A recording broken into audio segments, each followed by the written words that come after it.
Hi കൂട്ടുകാരെ, എല്ലാവർക്കും പുതിയൊരു വീഡിയോയിലേക്ക് സ്വാഗതം. ഇപ്പോൾ ലൈവിൽ നടന്നുകൊണ്ടിരിക്കുന്നത് ജ്യൂസ് കമ്പനിയുടെ പ്രശ്നങ്ങളാണ്.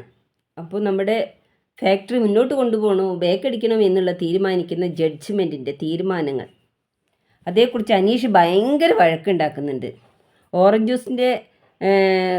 ജ്യൂസിൻ്റെ കമ്പനി മാനേജറായിട്ട് നമ്മുടെ ഷാനവാസ്, അതുപോലെ ലെമൺ ജ്യൂസിൻ്റെ അനീഷാണ്, മാംഗോ ജ്യൂസിൻ്റെ ആര്യനാണ്. അങ്ങനെ ബോട്ടിലുകൾ എടുക്കുമ്പോൾ തന്നെ ഒരുപാട് ചളങ്ങിയിട്ടൊക്കെ ഉണ്ടായിരുന്നു. അങ്ങനെ ഷാനവാസ് 4 ബോട്ടിലാണ് നിറച്ചിട്ടുള്ളത്. ആ 4 ബോട്ടിലും റിജക്റ്റ് ചെയ്യുകയാണ് ചെയ്യുന്നത്. ക്വാണ്ടിറ്റി ഇല്ല, അതുപോലെ ലെവല് കറക്റ്റല്ല, അങ്ങനെയുള്ള കാരണങ്ങളാണ് പറഞ്ഞത്. അനീഷിൻ്റെ ബോട്ടിൽ ചെക്ക് ചെയ്തപ്പോൾ ആ ലെമൺ ജ്യൂസിൽ നിന്നും ഒരു മുടി കിട്ടിയത് വലിയ പ്രശ്നം തന്നെയാണ്.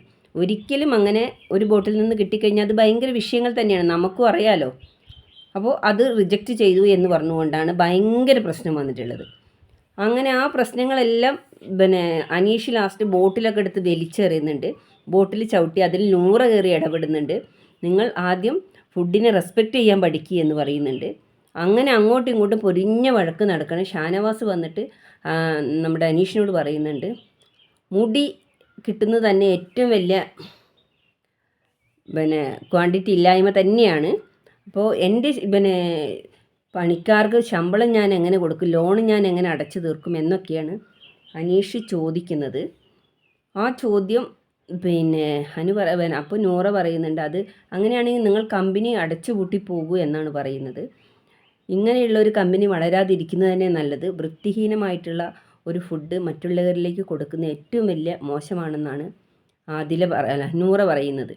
അനുവും സാബുമോനും അവിടെ നിന്നും എഴുന്നേറ്റ് പോവുകയാണ് ചെയ്യുന്നത്.